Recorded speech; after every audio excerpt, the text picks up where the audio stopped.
যেদিন যশোদা মা দাম বন্ধনে আর বারবার রশি দিয়ে গোপালকে বাঁধতে চেষ্টা করছে, আপনাদের জানা এই তত্ত্বটি, 2 আঙুল কম পড়ছে। লীলাটি সম্পন্ন হওয়ার পরে নারদ এসে দেবশ্রীপাদ বলছে, নারদজি আজকে লীলাটা কত মধুময় হলো, সুন্দর হলো, আমি মাকে সমস্ত দড়ি জুড়িয়ে দিলাম তবু 2 আঙুল কম পড়ে। নারদ বলছে, প্রভু লীলাটি খুব ভালো হয়নি, লীলাটি তোমার করা উচিত হয়নি। ভগবানের দামবন্ধ লীলারও নারদ ভুল ধরে বসলো। নারদ বলছে, প্রভু তোমার এই লীলাটি মাধুর্যময় হয়নি, কোথাও ভুল হয়ে গেছে তোমার। বললেন, কি ভুল হলো? বললো, বৃন্দাবনে কেউ তোমায় ভগবান বলে মানে না, এইখানে তুমি 2 আঙুল দড়ি কম ফেলে তোমার ভগবানত্ব ঐশ্বর্য প্রকাশ করতে গেছে, এইটাই তোমার লীলার ভুল। বোঝা গেল না কথা কি?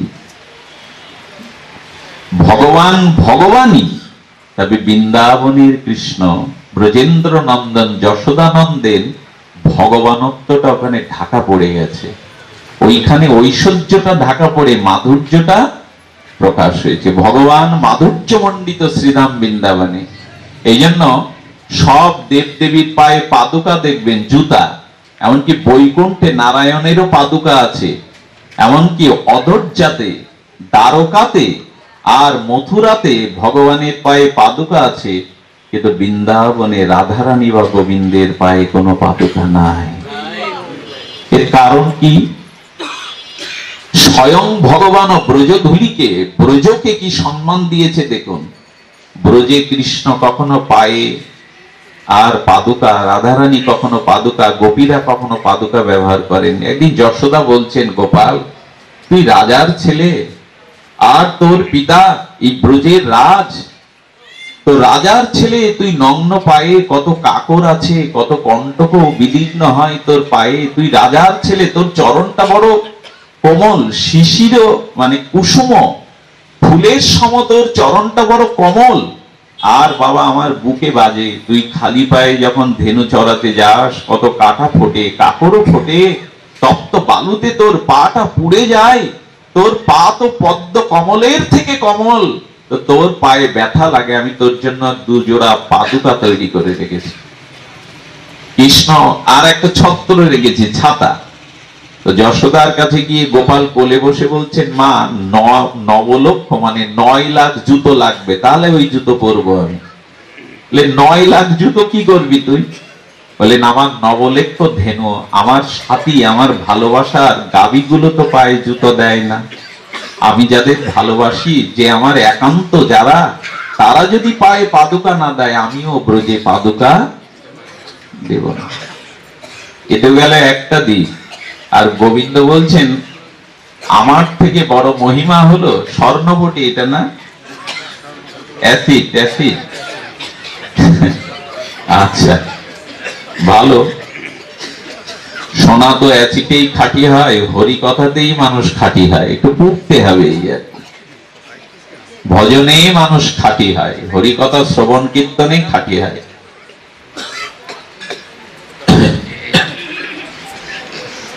আমরা আস্বাদন করছিলাম কি, ব্রজের ধুলিকে গোবিন্দ বলছেন, ব্রজের ধুলি আমার এত প্রিয়, গোধূলি বেলায় উত্তর গোষ্ঠে গোবিন্দ 9 লক্ষ ধেনু নিয়ে যখন ফেরেন উত্তর গোষ্ঠে, তখন গোবিন্দ গাভীদের পেছনে থাকে রাখাল বেশে। কেন জানেন?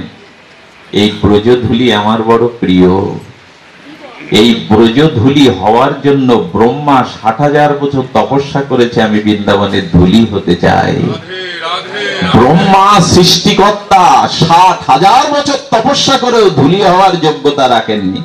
শেষে গোবিন্দ চরণে এসে বলছেন, যাবৎ কৃষ্ণ নতে জানা তাবৎ গ্রাদাস্তে না কারাগিরম গিরাম তাবৎ মোহনী গড়, যাবৎ কৃষ্ণ নতে জানা। হে কৃষ্ণ, হে পরমেশ্বর, হে পরম পিতা, আমি এইটুকু সৌভাগ্য আমার নাই যে ব্রজের ধূলি হব। শুনুন মন দিয়ে। ব্রহ্মাকে তখন কৃষ্ণ বলছেন, কি চাই তোমার? বললেন, প্রভু যদি কৃপা করো, করুণা করো এই দাসের প্রতি, তবে ব্রজের আত্মজ শ্রেণী যারা, সাঁওতাল নিচ জাতি যারা, তাদের ঘরের সামনে আমাকে একটা পাথর করে জন্ম দাও, ধূলি হওয়ার ভাগ্য তো নাই। এই দেখুন ব্রজের মহিমা। সন্ধিনী শক্তি রাধার বৃন্দাবনের মহিমা। ব্রহ্মা বলছেন ধূলি হওয়ার সৌভাগ্য আমি পাইনি, তাই আমাকে একটা প্রস্তর পাথর করে দাও। নিচ জাতি যারা, নিচ তো কেউ না ভগবানের রাজ্যে, তবু যারা সাঁওতাল আত্মজ ব্রজের যারা ঝাড়ু দেয়, বলে তাদের ঘরের সামনে একটা পাথর করে জন্ম দাও। ব্রহ্মা পাথর হবে কেন? বললেন ব্রজবাসীরা সারাদিন ব্রজের ধুলিতে নগ্ন পায়ে ঘুরে যখন ঘরে উঠবে, দেখবেন গ্রাম বাংলায় এখনো আছে, ওই কলসিতে জল আনা থাকে, একটা পাথর থাকে, জমাট বাঁধা পাথর, ওর উপরে পাটা দিয়ে আর জল দিয়ে বেশ ঘষে মেজে ধুয়ে ঘরে ওঠে। ব্রহ্মা বললেন ব্রজবাসীরা যখন আমার বুকের উপরে চরণ দেখে ব্রজ ধুলি মাখা চরণ ধুয়ে দেবে, তখন আমি ব্রহ্মা ধন্য হব, পাথর রূপে আমাকে পাথর করে পাঠাও। আচ্ছা, ব্রহ্মা এই প্রার্থনা করছেন, তাহলে ধুলির মহিমা কেমন? আর ভক্তের মধ্যে শ্রেষ্ঠ কে? আমাদের সনাতন গোস্বামী পাদ বৃহৎ ভাগবতামৃত একটা ক্রম দিয়েছেন, সেইটা দিয়েছেন হলো মার্কণ্ডেয় ঋষি হলেন ঋষিদের শ্রেষ্ঠ, বশিষ্ঠ এবং মার্কণ্ডেয়। সেই মার্কণ্ডের থেকে শ্রেষ্ঠ কারা? প্রহ্লাদ মহারাজ, ধ্রুব মহারাজ। প্রহ্লাদ ধ্রুবের থেকে শ্রেষ্ঠ কে? বলল হনুমান। হনুমানের থেকে শ্রেষ্ঠ ভক্ত কে? বললেন পাণ্ডবগণ। পাণ্ডবগণের থেকে শ্রেষ্ঠ ভক্ত কে? বলল যদুগণ। যদুগণের থেকে শ্রেষ্ঠ ভক্ত কে? যদুগণের মধ্যে অন্যতম শ্রেষ্ঠ ভক্ত হলো উদ্ধব। গোবিন্দ বলেছেন আমি আর উদ্ধব অভিন্ন। তো ভক্ত শ্রেষ্ঠ উদ্ধব যখন ব্রজে গেলেন, রাধা রানীর গোপিকাদের কৃষ্ণ অনুরাগ দেখে, প্রেম দেখে, আকুলতা ব্যাকুলতা দেখে আর হাত জোর করে প্রার্থনা করেছিলেন, অসমহ চরণ রজ, হে রাধিকা, হে পরম প্রেয়সী গোপীগণ, হে অনুরাগিনীগণ, হে ব্রজের অনুরাগিনীগণ, হে ব্রজবধূগণ, তোমাদের চরণে প্রার্থনা করছি।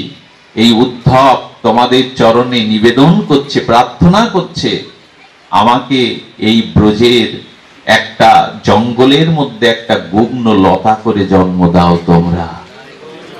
ভগবানের অভিন্ন ভক্ত শ্রেষ্ঠ উদ্ধব বলছেন ব্রজের একটা গুগ্ন লতা করে আমাকে জন্ম দাও।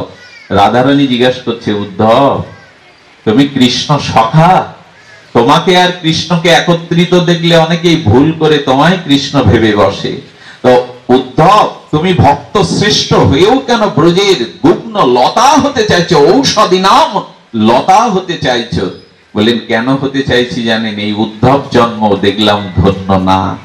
আমি জ্ঞান সত্যম বৃহস্পতির শিষ্য, গোবিন্দের অভিন্ন বন্ধু বান্ধব হলেও তোমাদের অনুরাগের কাছে আমি প্রার্থনা করছি, বৃন্দাবনের বনবীথিকায় আমাকে একটা লতা করে পাতা করে দাও। কারণ যেদিন গোপীরা রাধারানী কৃষ্ণ অভিশাপে অনুরাগিনী হয়ে অভিসারে যাবে, ওই কৃষ্ণ প্রেমিকাগণ, কৃষ্ণ ব্রজবধূগণ অনুরাগে কৃষ্ণের দিকে যখন সব ছুটে যাবে, তাদের চরণ থেকে একটা ধূলি যদি ওই লতার উপরে পাতার উপরে পড়ে, আমি ধন্য হয়ে যাব, আমি অনুরাগ প্রাপ্ত হব। উদ্ধবের মতো ভক্ত বৃন্দাবনের একটা ধূলি চাইছেন। সেই ধূলিতে গোবিন্দ, ধূলি নয় গোপীপদ রেণু, শব্দটা শুনুন আবার, ধূলি নয় গোপীপদ রেণু। সেই ধূলি মেখে এসেছিল নন্দসুত গরুর খুরের থেকে উত্থিত, গোরক্ষুর উত্থিত, অর্থাৎ গাভীগুলোর খুর থেকে যে ধুলোগুলো উড়ে আসতো, গোবিন্দ গাভীগুলোর পেছনে আর রাখাল বেশে দাঁড়াতো, ব্রজ কিশোর নটবর, নয়ন অভিরাম ত্রিভঙ্গ মুরারি গোবিন্দ গাভীগুলো ধেনুবৎসগুলোর পেছনে দাঁড়াতো, যাতে ব্রজধূলিটা তোমাদের খুর থেকে উত্থাপিত হয়ে আমার অঙ্গে এসে মাখে, আমার বদনে এসে মাখে। গৌরজ উচ্ছ্রিত, অর্থাৎ গোখুরের উত্থাপিত ধূলিগুলো যাতে আমার অঙ্গে এসে মাখে, এই হলো ব্রজধূলি। তবে যারা বৃন্দাবনে যেতে পারেননি, যারা ব্রজে যাওয়ার সৌভাগ্য পাননি, একবার রাধারানীকে নিবেদন করবেন যেন জীবনে, এই জীবন অবসানের পূর্বে একবার ব্রজধূলি অন্তত অঙ্গে মাখতে পারি, বৃন্দাবন ধূলি একটা মাখতে পারি। এই প্রত্যাশাটা করতে হবে আমাদের। কারণ ব্রজ ছাড়া মহাপ্রভু আমাদের বঙ্কিম সাহিত্যে, শরৎ সাহিত্যে কি বলা হতো? ঋষি বঙ্কিম, শরৎ, রবীন্দ্রনাথ পর্যন্ত বলে গেছেন কাশী যাওয়ার কথা। কোথায় বলেছেন? কাশীতে যাও, ওখানে গেলে ওখানে কাশীতে মরলে, প্রয়াণ হলে তুমি মুক্তি পাবে। এই তো, তুমি মুক্তি পাবে। মহাপ্রভু আসবার পরে, নিতাই চাঁদ আসবার পরে বললেন না, কাশীতে না, আরেকটু এগিয়ে যাও। কাশী প্রয়াগ থেকে আরেকটু এগিয়ে গেলেই পাবে শ্রীধাম বৃন্দাবন। কাশীতে নয়, বৃন্দাবনে যাও। কাশীতে মুক্তি আছে, কিন্তু ব্রজের ধুলিতে আছে প্রেম, ব্রজের ধুলিতে আছে অনুরাগ, ব্রজের ধুলিতে আছে ভক্তি। তবে যারা যেতে পারেননি, যারা গেছে, তাদের ধুলো একটু হাত লাগছে। তুমি এদিকে সরে যাও, এদিকে সরে আসো বাবা, এদিকে সরে আসো। বলছেন যারা ব্রজ ধুলি মেখে এসেছেন, ব্রজ অনুরাগ নিয়ে ব্রজে বাস করেছেন, সেই ব্রজ রসিক জনের, ব্রজ ভক্ত জনের চরণ ধুলিও ভক্তি দিতে পারে। শুদ্ধ ভক্তের চরণ ধুলিও আমাদের ভক্তি দিতে পারে। যারা যাওয়ার সৌভাগ্য পায়নি, তারা নিষ্কিঞ্চন ব্রজ অনুগত, আর ধাম যাদের নিষ্ঠ, সেই ভক্তদের চরণ ধুলি মাগলেই ক্রিয়া হবে। শুধু ভক্তগণ, আমি নিশ্চলা ভক্তির পথে যাচ্ছিলাম। আমরা ভূমিকাতে এইটুকু বললাম, পাপ পূর্ণ দুটোই পরিহার করে আমাদের ভক্তির পথে যেতে হবে। কাশীর থেকে, কাশীর মুক্তিতীর্থ হতে আমাদের ব্রজের পথে যেতে হবে। কারণ ভক্তি ব্রজেই, ব্রজের সম্পদ, ব্রজের ধুলি, ব্রজের আকাশ বাতাস আর বিশুদ্ধ ভক্তিতে ভরা। তো নারদ বলছেন ভগবান, তোমার এই লীলাটি যথাযথ হয়নি। তুমি এই যে 2 আঙুল কম ফেলে দেখিয়ে দিচ্ছ যে তুমি সাধারণ শিশু নও, তুমি যশোদার কোলে সন্তান নাও। তুমি ভগবান না হলে ঐশ্বর্যের দ্বারা 2 আঙুল কম পড়বে কেন? আমার কথা বোঝা যায়? ধ্যান দিয়ে শুনছেন? যত দড়ি যুক্ত করে 2 আঙুল কম পড়ে মানে কি সাধারণ শিশু? যশোদা মাঝে মাঝে ভাববে এর মধ্যে এইসব আসে কি করে, 2 আঙুল কম পড়ে কেন? নারদ তখন বলছেন, মা যশোদা তোমাকে ভগবান মনে করে না, ঐশ্বর্যশালী মনে করে না, তোমাকে নিজ পুত্র মনে করে। তো মার কাছে পুত্র শক্তি দেখাতে যাবে কেন? তোমার ওই লীলাটা ভুল হয়ে গেছে। তুমি মাধুর্যের ভগবান, তুমি বাৎসল্য প্রেমের জন্য এসেছো, তো কেন তুমি এখানে ভগবানত্ব প্রকাশ করতে গেলে? মানে ভক্তিতে যে ভগবান বশ হয়, ওই দৃষ্টান্তের জন্যই আমরা এই লীলাটি আনছি, এই প্রসঙ্গটি আনছি। তো তখন নারদের দিকে তাকিয়ে আর ভগবান ব্রজেন্দ্র নন্দন হেসে বললেন, এই দড়ি কম পড়ার যে ঘটনা, ওটা আমার কারণে হয়নি, মার কারণে হয়েছে। নারদ বলছে, বাহ, মিথ্যাটাও তুমি খুব ভালো করে বলতে পারো। দড়ি কম ফেলছো তুমি, এখন দৌড় দিচ্ছ মার। আরে তুমি তো আমার সাথে কথা বলছো, তোর মিথ্যা আমাকে বলবে কেন? মার দোষ কোথায়? তুমিই তো দড়ি কম ফেলছো। বললেন, না, আমি দড়ি কম ফেলিনি, এটা মায়েরই ক্রিয়া। বলেন, প্রমাণ করো। কথা বলতে গেলে তো প্রমাণ হতে হবে। কৃষ্ণ তখন বলছেন, আমার মার মধ্যে এমন একটা গুণ আছে, এমন একটা মহিমা বা শক্তি আছে, ওখানে বড় কিছু গেলে সে ছোট হয়ে যায়। আরে কি অমৃত কথা! আমার মা যশোদার মধ্যে এমন একটা গুণ আছে, ওখানে বৃহৎ বা বড় কিছু গেলে ছোট হয়ে যায়। বলে, তোমার কথা কিছু বুঝতে পারছে না। নারদ বললেন, শোনো, আমার থেকে বৃহৎ ব্রহ্ম বস্তু আর জগতে, ভগবানের থেকে বড় কিছু আছে? তিনি বলিকে 3 পাদ জায়গা ভিক্ষা চাইতে গিয়ে দেখালো ছোট ছোট পা। যখন 1 পা বের করলো, তখন আকাশ পাতাল 7 লোক নিয়ে নিল। গোবিন্দের একটা চরণে সপ্ত আকাশ সপ্ত পাতালও ঢেকে দিতে পারে। তিনি কত বড়, অনন্ত অসীম বিভু। সেই ভগবান বলছেন, আমার মতো বড় বস্তু, বিভু বস্তু, ব্রহ্ম বস্তু, মা যশোদার কাছে এসে শিশু হয়ে গেলাম, আমি ছোট হয়ে গেলাম। তাই বলছি, আমার মার কাছে ভক্তিরূপ সম্পদ আছে, যেখানে ভগবানও ছোট হতে বাধ্য হয়, যেখানে ভগবানও শিশু হয়ে যায়। ভগবান কৃষ্ণ শিশু নন, তার স্বরূপ কি নবকিশোর নটবর। শব্দটি শুনুন, বলছেন বারবার শুনুন শুনুন করছো কেন? বললেন এই কথা ঘুম পাড়ানি গানের মতো, ব্রজ রসিকজন ছাড়া এইসব কথা সাধারণ শ্রোতাদের ঘুম আসার কথা। কারণ ব্রজতত্ত্বটা এত সুগভীর, এত রহস্যবেদ্য, সকলের ভেতরে প্রবেশ করতে পারে না। এই জন্য আমাদের একটু ধ্যান দিয়ে শুনতে হবে, কথাগুলো কর্ণে গেলেই হবে। সেটা হলো ভগবান বলছেন যে ভক্তি বশ পুরুষ, যার ভিতরে ভক্তি আছে, ভক্তিটা যদি বিশুদ্ধ ভক্তি হয়, আমি আগেই বলেছি বিশুদ্ধ ভক্তি কারে বলে, এই কথাটি নোট করে নিন, খাতা কলমে না হৃদয়ে নোট করে নিন এই কতটা বিশুদ্ধ ভক্তি কাকে বলে। তো ভগবান বলছেন, কবিরাজ কৃষ্ণ গোস্বামী বলেন, শূদ্র স্বচ্ছ বস্ত্রে জইছে নাহি কোনো দাগ। তার মানে 12 হাত সাদা কাপড়ে যদি একটা মশা বসে, খুব শ্বেত শুভ্র 12 হাত সাদা কাপড়ে মশা মশিবিন্দু কালো দাগটা দূর থেকে স্পষ্ট হয় না? বলেন এতটুকু দাগ থাকলেও ভক্তি হবে না। অর্থাৎ কি বলেছেন? বললেন অহিতুক্য অব্যবহিতা জয়াত্মা সুপ্রসিদ্ধতি। ভগবান বলছেন ভক্তির দুটো লক্ষণ, একটা হলো ভগবানকে শুধু ভালোবাসতে হবে, প্রাণ মন উজাড় করে সেবা তাৎপর্যে তাকে সবকিছু দিতে হবে, বিনিময় তার কাছ থেকে কিছু চাওয়া যাবে না। ভক্তির প্রথম লক্ষণ হলো অহেতুকী হতে হবে। অহেতুকী মানে মা যখন আর তার পয়োধাত দিয়ে স্তন্দ দিয়ে শিশুর মুখে অমৃত দুগ্ধ পান করায়, মা কি কোনো স্বার্থের কারণে পান করায় শিশুকে দুগ্ধ? তুই আমাকে ভালো খেতে দিবি, পড়তে দিবি, ভালো বাড়িতে রাখবি, রানীর মতো রাখবে, এইসব আশা রেখে বুকে দুধ দেয় মা। এই জন্য মায়ের বুকের অমৃত দুগ্ধটা শিশু পান করে সে জীবন ফিরে পায়, সে উদ্বোধন হয়। তার কারণ ওই দুগ্ধটার মতো পবিত্র দুগ্ধ জগতে বিজ্ঞানীরা তৈরি করতে পারেনি। কেন জানেন?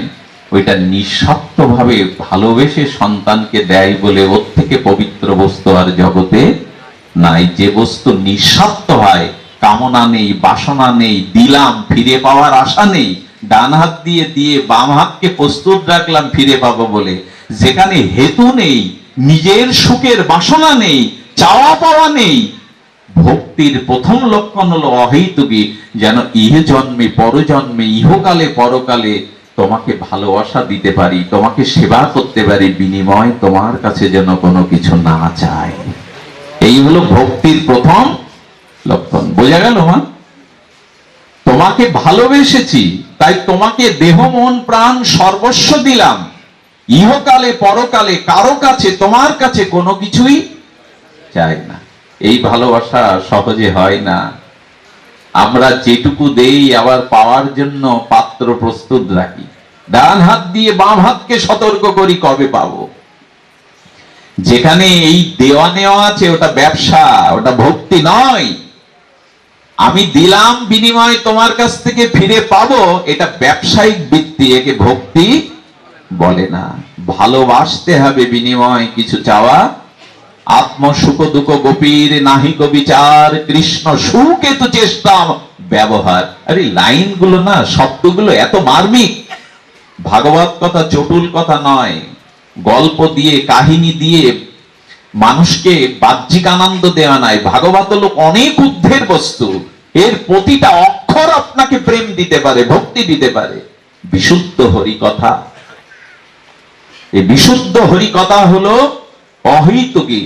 আত্ম সুখ দুঃখ গোপীর নাহিক বিচার। যদি নিজ সুখের চিন্তা থাকে তাহলে কৃষ্ণ প্রেম ভক্তি কোনোদিনই, বলুন তো মা কি কথা, নিজের সুখের কোনো বিচার ওখানে, নিজের চাওয়া পাওয়া সুখের কোনো বিচার থাকলে হবে না। এটা গোপীদের ছিল, এটা ছিল ব্রজবাসী আর গোপীদেরকে। এই জন্য নারদের কাছে গোবিন্দ চেয়েছিলেন, আমার মাথায় তো খুব যন্ত্রণা, এই যন্ত্রণা দূর হতে পারে ভক্তের পাদ ধুলো যদি মাথায় দিয়ে দেয়, ওইটাই ঔষধ। কেউ দেয়নি, কেউ বিশ্বাসই করেনি মনি ঋষি দেবতারা। এমনকি নারদ শেষ পর্যন্ত কৃষ্ণ প্রেয়সী বৃন্দর কাছে গিয়েছিল, রক্ষিণী সত্যভামা জাম্ববতী এদের কাছে। কৃষ্ণের 8 জন মহিষী দ্বারকায়, কৃষ্ণের এই কথা শুনে যে আমাদের প্রভুর মাথা যন্ত্রণা, তো 7 হাত না 70 হাত পিছিয়ে গেছিল রক্ষিণী সত্যভামা, আমাদের প্রভুর মস্তকে আমাদের পাপ ধুলো দিয়ে আমরা নরকে যাব? কেউ দেয়নি। কিন্তু ব্রজ গোপিকাদের কাছে যাওয়ার পরে নারদ এত বিলম্ব করে, তোমার আঁচলটা পাতো, তোমার 19 বস্ত্রটা পাতো। পাপ থেকে ঝেড়ে ঝেড়ে গোপীরা ধুলোগুলো দিয়ে বলল, তাড়াতাড়ি চলে যাও, তাড়াতাড়ি চলে যাও। দেবর্ষিপাদ নারদ বিস্ফোরিত নেত্রে বিস্ময় প্রকাশ করে বললেন, গোপীগণ, কার মাথায় ধুলি দিচ্ছ, বিচার করেছো? রাধারানী এগিয়ে এসে বললেন, বিচার করে তো তাকে ভালোবাসিনি, বিচার করে ভালোবাসা যায় না। তবে শোনো, তার সুখের জন্য এই ধুলি গোবিন্দের মস্তকে দিলে যদি অনন্তকাল নরকে বাস করতেও হয়, সেই নরকে পচে মরেও সুখ পাবো এই ভেবে আমাদের প্রিয় সুখী আছে, আমাদের প্রিয় শান্তিতে আছে। গোপীদের নিজ সুখ বাসনা বিন্দুমাত্র নাই। ওই স্বচ্ছ বস্ত্রে যেমন একটা মসি বিন্দু দাগও নাই, বৃন্দাবন বাসীদেরও, ব্রজবাসীদেরও কৃষ্ণকে ভালোবাসতে হয়। ভালোবেসেছে বিনিময় কিছু? আপনাদের মনে আছে, সুদামা আর কৃষ্ণ গুরুদেবের সেবার জন্য গুরু আশ্রমে কাঠ কাটতে গেছে জঙ্গলে। যখন জঙ্গলে কাঠ কাটতে গেছে, ঝড় উঠেছে, ডালপালাগুলো ভেঙে পড়ছে ঝড়ে। আর সুদামা কৃষ্ণকে বলছেন, কানাই তুই মাটিতে শুয়ে পড়। যখন গোবিন্দ শুয়ে পড়েছে, সুদামা ওর দেহের উপরে, গোবিন্দের আর চিন্ময় শরীরের উপরে আর পা থেকে মাথা পর্যন্ত ঢেকে দিয়ে ও শুয়ে পড়েছে। আর কৃষ্ণ বলছেন, সখা সুদামা, তুমি আমার দেহের উপরে এরকম আগলে ঢেকে রাখলে কেন, আবৃত করে রাখলে কেন? বললো, কানাই রে, গাছের ডালপালা ভেঙে পড়ে আমার বুকে পড়ুক, যেন তোর বুকে না পড়ে। আহারে, এই হলো ভক্তি। ভক্তি মানে আহামরি কিছু নয়, অহেতুকী। তোমাকে ভালোবাসার পেছনে যেন নিজের কোন নাম গন্ধ।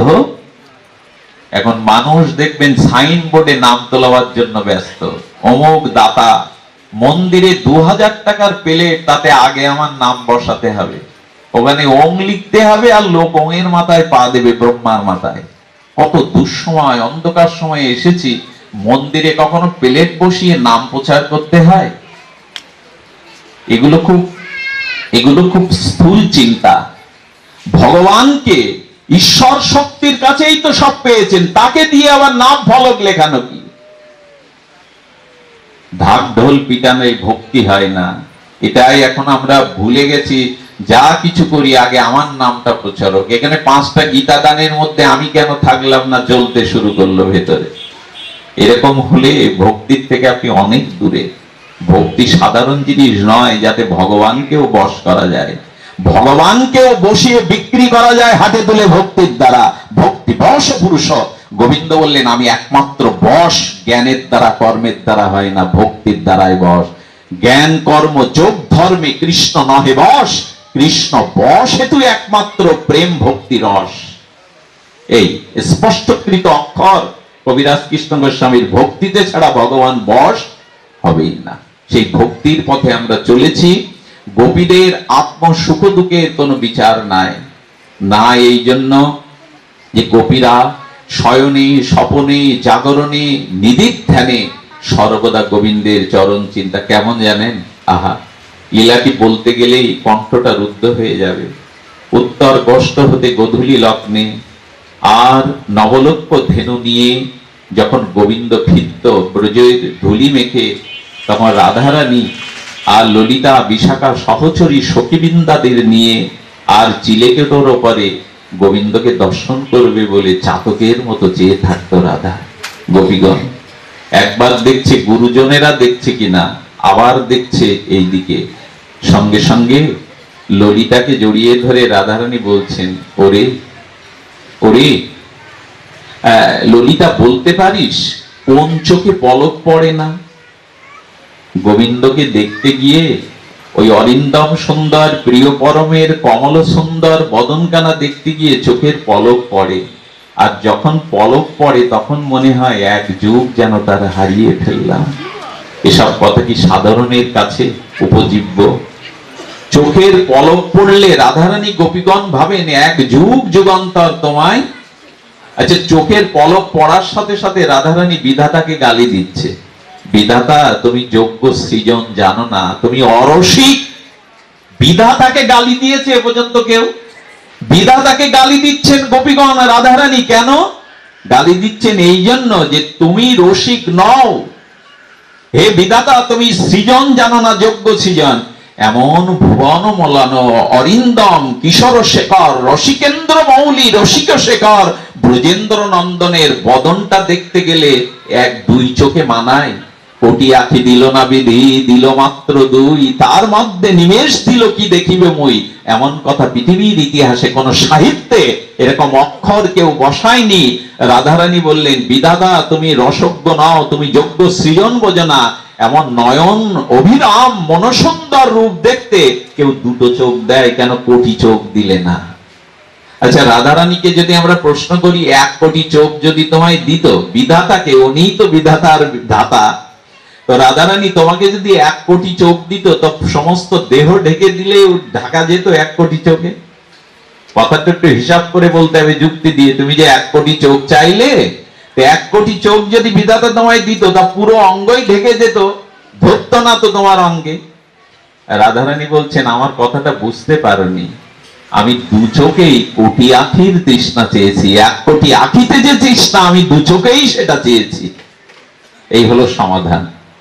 তো রাধারানী বলে চলেছেন, বিধাতা তুমি যোগ্য সৃজন জানো না, কারণ কোটি আখি কেন দিলে না? আচ্ছা, যদি 2টো আখি দিলে বিধাতা, পলক কেন দিলে? পলক পড়লেই তো মনে হয় এক যুগ যুগান্তর তোমাকে হারিয়ে ফেললাম। এমন কথা পৃথিবীর কোন ভক্তি শাস্ত্রে, কোন শাস্ত্রে শুল্কিত হয়নি যে পলক পড়লেই রাধারানী বলছেন আমি কোটি যুগ যুগান্তর যেন হারিয়ে ফেললাম। আচ্ছা ললিতা, শুনুন মন দিয়ে। আচ্ছা ললিতা, বলতে পারিস কোন চোখের পলক পড়ে না? ললিতা বলছে, রাধে কিশোরী, হে প্রাণসখী, একমাত্র মাছের চোখের পলক পড়ে না। তখন রাধারানী বলছেন, আমাকে শিখিয়ে দিবি বিশাখা, কোন তপস্যা করলে মিন চক্ষু পাওয়া যায়, মাছের চক্ষু পাওয়া যায়? আমাকে শিখিয়ে দিবি? স্বয়ং রাধারানী বলছেন, ইনি কে? গোবিন্দ, যার প্রেমে বিবশ, যিনি গোবিন্দকেও মোহিত করেন। গোবিন্দ এক সময় বলেছিলেন, আমা হতে গুণী বড় জগতে অসম্ভব। স্বয়ং ভগবান অদ্য অখণ্ড তত্ত্ব কৃষ্ণ বলছেন, আমার থেকে জগতে গুণী বড় অসম্ভব, একলি রাধাতে তাহা করি অনুভব। আমা হতে যার হয় শত শত গুণ, তার গুণে হরে মোর মন। একমাত্র রাধারানীতেই আছে আমার থেকে শত শত কোটি গুণ, কারণ রাধারানী ভক্ত, প্রেমী, অনুরাগিনী। তো তখন বলছেন, বিশাখা আমাকে শিখিয়ে দিতে পারিস কি করে মাছের চোখ পাওয়া যায়? রাধারানী বললেন, আমি তপস্যা করে মাছের চোখ চাইব রে, যাতে চোখে পলক না পড়ে প্রভুকে দেখবার জন্য, প্রিয় সুন্দর মনোহরকে দেখবার জন্য, যাকে চোখে পলক না পড়ে। ললিতা তখন বলছেন, তুই মাছের চোখ পেলি, পলকও পড়বে না, কিন্তু গোবিন্দ কি সর্বদা তোর সামনে দাঁড়াবে? সব সময় কি তাকে তুই পাবি চোখের সামনে? তখন রাধারানী ভাবা গেছে বলছেন, জানিস চোখ যখন পাবো, তখন আমি বিধাতার কাছে ভিক্ষা করে 2টো পাখাও চেয়ে নেব। ওই পাখাটার সাথে যুক্ত করে যেখানে যেখানে গোবিন্দ দাঁড়াবে, আমি উড়ে গিয়ে তার নয়ন চরণকে দর্শন করব।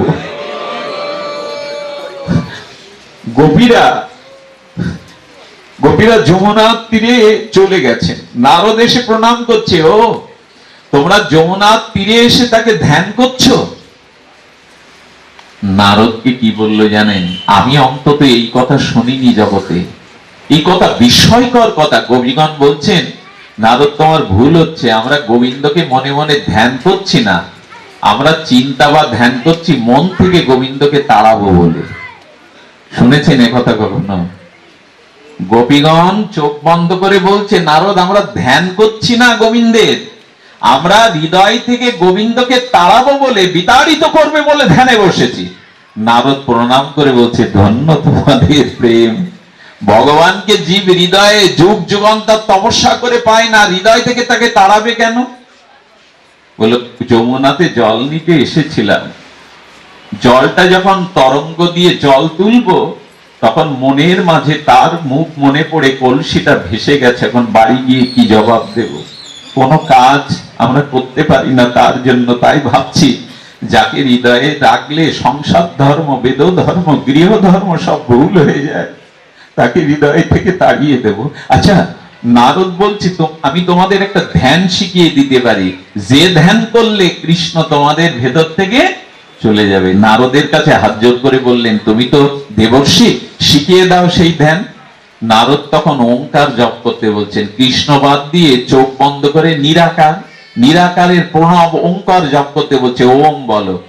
যেই চোখ বন্ধ করে ওম বলতে যাবে, চোখ মেলে বলছে, নারদ, কৃষ্ণকে ভোলার জন্য ওম বলতে চেষ্টা করলাম, কিন্তু এসে যাচ্ছে কৃষ্ণ।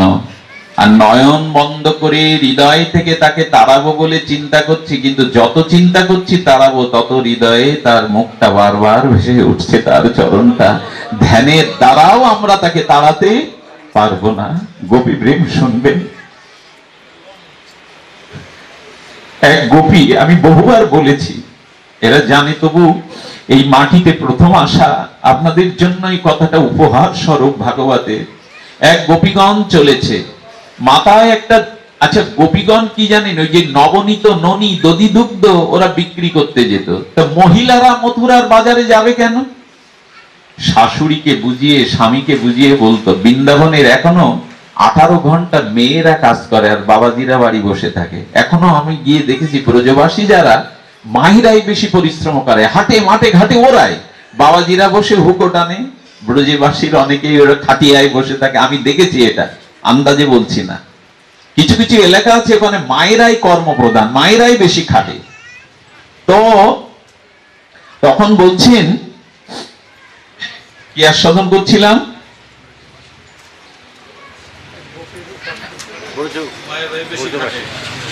গোপীগণ আর যখন ননি বিক্রি করতে যাবে কেন, ননি তাদের বিক্রি করতে হবে কেন? আসলে তারা ভুলিয়ে বলছে, তোমরা বাড়ির কাজ করো, আমরা মথুরার হাটে। এটা আসলে ননি নবনীত বিক্রি করা ওদের স্বভাব নয়। কৃষ্ণকে দেখতে গেলে ঘরের বাহিরে বেরোতে হবে। তাই তারা নবনীত দধি দুগ্ধ, নবনীত দধি দুগ্ধ বিক্রি করবার ছলে তারা মাথায় করে আর নবনীত ভাণ্ড নিয়ে তারা পথে বেরোতো। নয়ন তাদের, মন তাদের থাকতো, কখন ব্রজেন্দ্র নন্দনকে একটু দেখতে পাবো। আর কি বলতে জানেন? আচ্ছা, কেউ তেল বিক্রি করে ফেরি করলে সে তো বলবে তেল চাই, দুধ বিক্রি আতা বলবে দুধ চাই, ঘি বিক্রি আতা বলবে ঘি তো চাই, বলবে কিনা? কিন্তু গোপীগণ বলছেন, কেউ কানাই নেবে, কেউ ব্রজেন্দ্র নন্দন নেবে, কেউ মাধব নেবে, দইয়ের নামটা ওদের মুখে, আমার কথা বোঝা গেল? দই নেবে, ঘৃত নেবে, এই কথা ওদের আসছে না। ওই মনের ভাবনাটা মুখে শব্দ হয়ে বলছেন, মাধব নেবে, কৃষ্ণ নেবে। আহারে, তাদের নয়ন মনে, তাদের অনুধ্যানে, তাদের পলকে আর তাদের সমগ্র চিন্তা জুড়ে একমাত্র একে বলে ভক্তি। হৃদয়ে যখন অন্য ভাবনা থাকবে না, শুধু তার সুখের ভাবনা। এক ব্রজগোপী, আর তিনি চলেছেন মাথায় ফেরি করতে করতে বৃন্দাবনের দুয়ারে, আর বারবার বলছেন, তোমরা কেউ ঘুম কিনবে, তোমরা কেউ নিদ্রা কিনবে? আজ পর্যন্ত ঘুম ফেরিওয়ালাকে পেয়েছেন আপনারা কেউ? কিন্তু ব্রজে ঘুম বিক্রি করতে এক গোপী বেরিয়ে পড়েছে।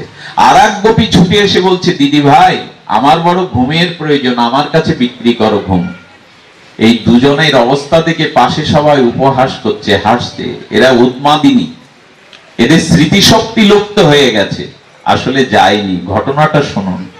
যিনি ঘুম বিক্রেতা হয়ে ফেরি করতে এসছেন, তাকে জিজ্ঞাসা করা হলো, যিনি ঘুম কিনবেন, সেই সখী জিজ্ঞাসা করছে, তুমি কেন ঘুম বিক্রি করবে?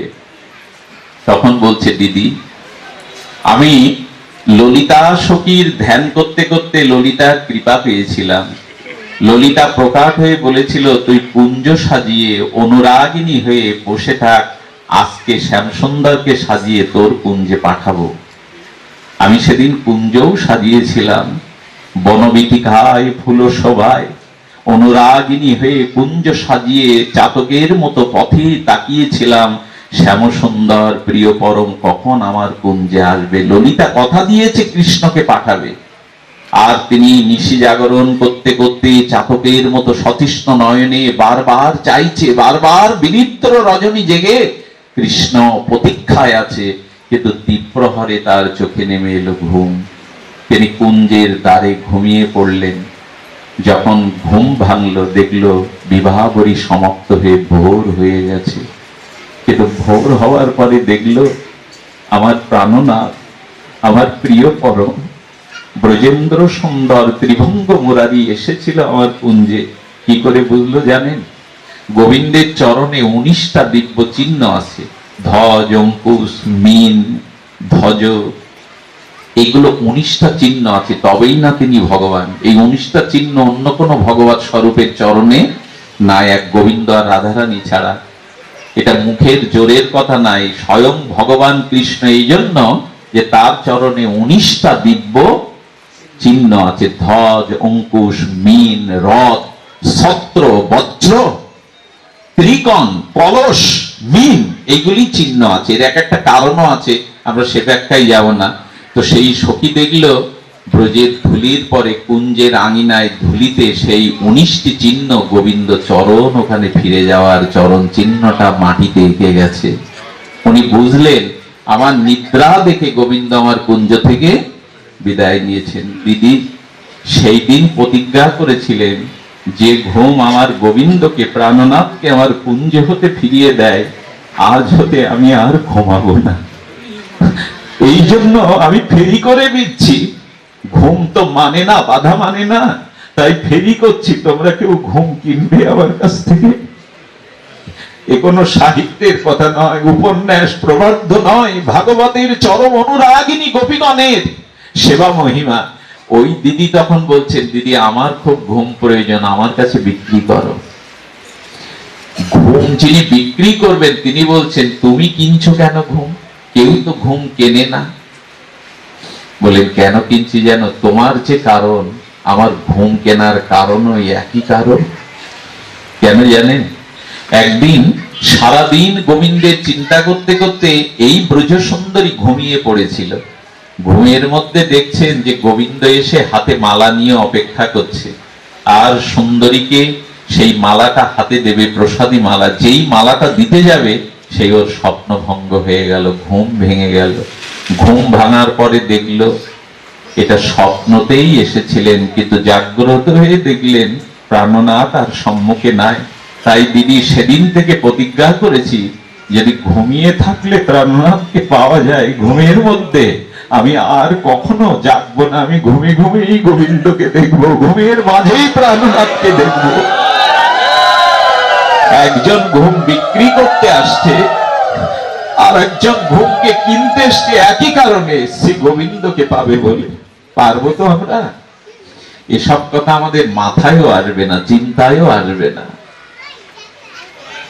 এজন্য থাকবি যদি তারে, ধরবি যদি তারে, থাকবি প্রতীক্ষায়।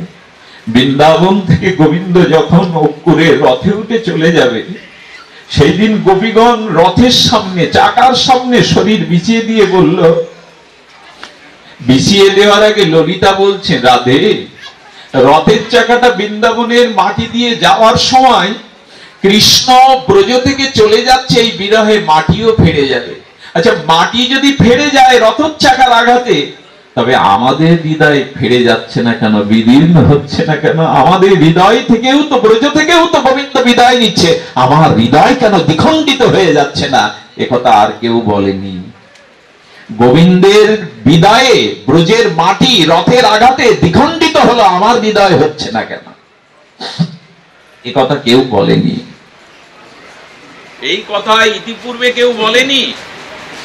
আর এই জন্য গোপীগণ বলছেন যে না, আচ্ছা রাধারানী, সমস্ত বিদ্য গোপেরা আছে, আর সমস্ত ব্রজবাসীরা আছে, লজ্জা নেই, সব পরিত্যাগ করে রথের সামনে চাকা দিয়ে বললেন, অক্রুর, গোবিন্দ আমাদের প্রাণ, আমাদের দেহ না, মন না, আমাদের প্রাণ। তো প্রাণ যদি দেহ থেকে চলে যায়, তারা কি বাঁচে? প্রাণটা তো বেরোচ্ছে না। তাই রথের চাকাটা আমাদের বুকের উপর দিয়ে নিয়ে যাও, যাতে প্রাণের সাথে সাথে এই প্রাণও চলে যায়। কৃষ্ণ বিরহের দিনে রাধারানী আর ফিরে যায়নি। রাধারানী বনে বনে আর উদাসিনী পাগলিনী বেশে বিরহ দশম দশায় আর জল্প প্রজল্পে উৎক্ষুণ্ণা দশায় রাধারানী মাঝে মাঝে কি করছে জানো? আজকে কেন জানি না ব্রজের কথা মনে পড়ছে, ভক্তি তো ব্রজে।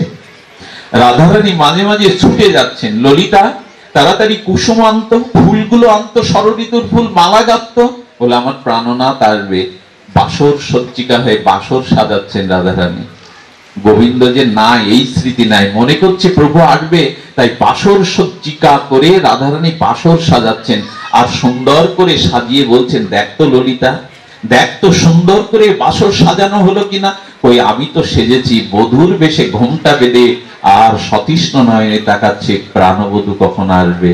এই প্রতীক্ষা করতে করতে যখন ভোর হয়ে এলো, তখন বাসরের ফুলমালাগুলো ছিঁড়ে কাপড়টা ঘোমটাটা নামিয়ে ধোলায় মূর্ছিত হয়ে বললেন, প্রাণবধূ তো এলো না।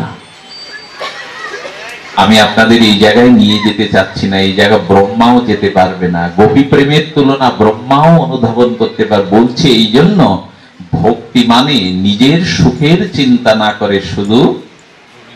আচ্ছা, যদি নিজের সুখ গোপীদের না থাকবে, ওরা অলংকার পরতো কেন? মানুষ অলংকারটা কখন পরে? হাতের কানের বালা এগুলো কখন পরে? নিজেকে সাজাবার জন্য। গোপীর যদি নিজ সুখের বিচার না থাকে, ওরা অলংকার পরতো কেন? কথাটা কি বিচার করতে পারলাম আমরা? কোন সুন্দরী রমণী অলংকার পরে তো নিজেকে সুসজ্জিত করার জন্য, সুন্দর করবার জন্য। তা গোপীরাও তো অলংকার পরেছ, কিন্তু তুমি বলছো যে ওদের নিজ সুখের বাসনা ছিল না। যদি নিজ সুখের বাসনা না থাকে, তো তারা অলংকার করে সাজলো কেন? রাধারানী উত্তর দিলেন, গোপীরা উত্তর দিলেন, আমরা আমাদের অঙ্গ মনে করে আমরা সাজিনি। জানো, নিজের ছেলেটাকেই বাবা মা দেখে সারাক্ষণ, কিন্তু যখন কোথাও বেড়াতে যাওয়ার সময় ছেলেটা সুন্দর হয়ে সাজে, ওই সাজগোজ দেখে বাবাও বলে, একটু দাঁড়াতো তোকে দেখি, আর কোলে তুলে চুম্বন। নিজের ছেলেকেই তো সব সময় দেখে, কিন্তু পরিপাটি সুন্দর করে সেজে আসলে বাবার একটু আনন্দ লাগে না? ছেলেকে বুকে জড়িয়ে নেয় না? তেমনি গোপীগণ বলছেন, আমরা অলংকারে সেজেছি, নুপুর পরেছি, অলকা তিলকা দিয়েছি, কর্ণে দুল দিয়েছি, মণি হার দিয়েছি। এটা দিয়েছি কেন জানো?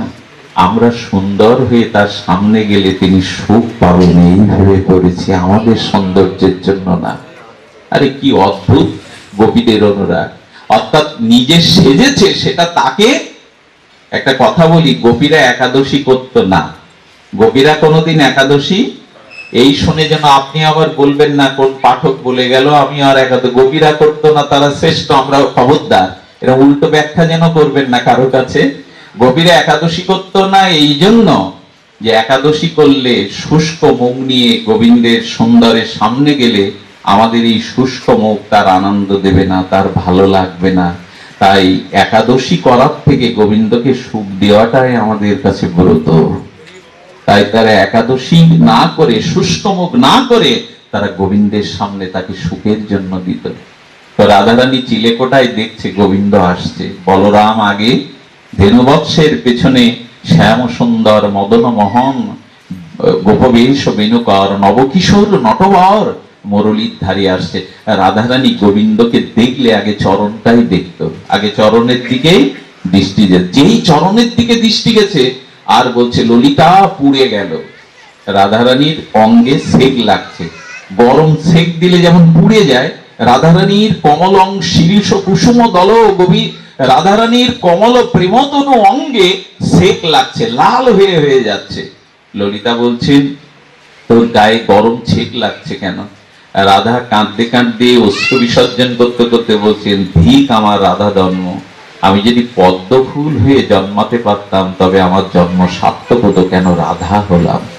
ললিতা বলছে, এ কথা বলছিস কেন? বলে, দেখছিস না আমার প্রিয় মনোহর সুন্দর তপ্ত বালুতে নগ্ন পা দিয়ে যাচ্ছেন, ওই ব্রজের সূর্যের কিরণে বালুগুলি এত তাপ যে ওই চরণে, কোমল চরণে বড় বাজে, কোমল চরণে বড় ব্যথা লাগছে। তাই মনে হয় রাধা হওয়াটা আমার ভুল হয়ে গেল, বৃথা হয়ে গেল। আমি যদি কোমল পদ্ম হতে পারতাম তো প্রভু যেখানে যেখানে চরণ রাখতেন তার আগে আগে একটা করে পদ্ম ফুল আমি ওখানে রচনা করে রাখতাম, যাতে তার চরণে ব্যথা না পৌঁছায়। এই সেবা আমাদের কল্পনাতেও আসবে যে গোবিন্দ ব্রজধুলিতে তপ্তধুলিতে হেঁটে আসছেন আর সেগ লাগছে রাধারানীর অঙ্গে, বলছেন আমার রাধা জন্ম বৃথা, যদি পদ্ম হয়ে জন্মাতাম, গোবিন্দ যেখানে যেখানে চরণ বিন্যস্ত করছেন আমি পদ্ম হয়ে ওইখানে থাকতাম।